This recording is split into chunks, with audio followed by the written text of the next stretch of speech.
Hello, chaps. Today we have an article from that lefty rag, the Guardian newspaper, or rather from their website, that is slightly concerning. It's also slightly disingenuous as far as I'm concerned. The headline is Librarians in the UK increasingly asked to remove books as influence of US pressure groups spreads.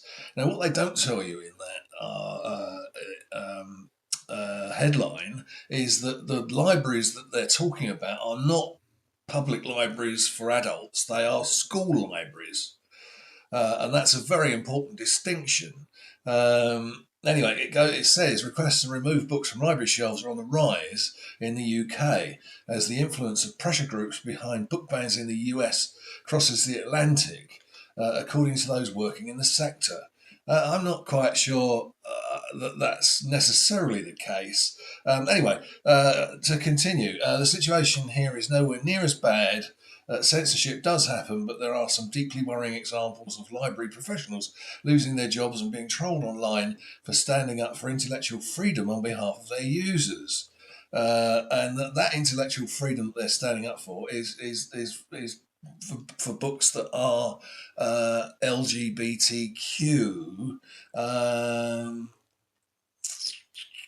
It says here somewhere. It's a very long article, and it's difficult to sometimes to pick the specific bits out. Here we go. The types of books targeted may also differ. That's saying that they may differ in the UK from the US. Almost all the UK attacks reported in the study centred on LGBTQ plus materials, while US attacks appear to target material related to race, ethnicity, and social justice, as well as LGBTQ plus issues. Well, I think that I guess that's possibly the difference in the two societies. I mean, we traditionally haven't had the race issues and ethnicity issues, although they are beginning in this country. Um, so my view on this is that any of those LGBTQ books should not be in school libraries. If you want to put them into municipal libraries where adults and children can go, and parents can decide whether their children see them or not, that's another thing. If they're in a school library, they are very accessible to children, and I don't think that is it's not right. Children should be encouraged to read. I'm going to sound terribly old-fashioned here, but should be encouraged to read books that are wholesome. When I was a kid, we used to read. They used to call them school stories. They were often about boarding schools, and not that I personally went to a boarding school, but there were books about kids. There was one called Jennings. And there was Billy Bunter, and there were all sorts of books like that, which basically taught traditional values. Rather than all this LGBTQ rubbish, I was watching a video by, I can't remember who it's by now, the other day, and they were saying that it's quite remarkable. This is relevant.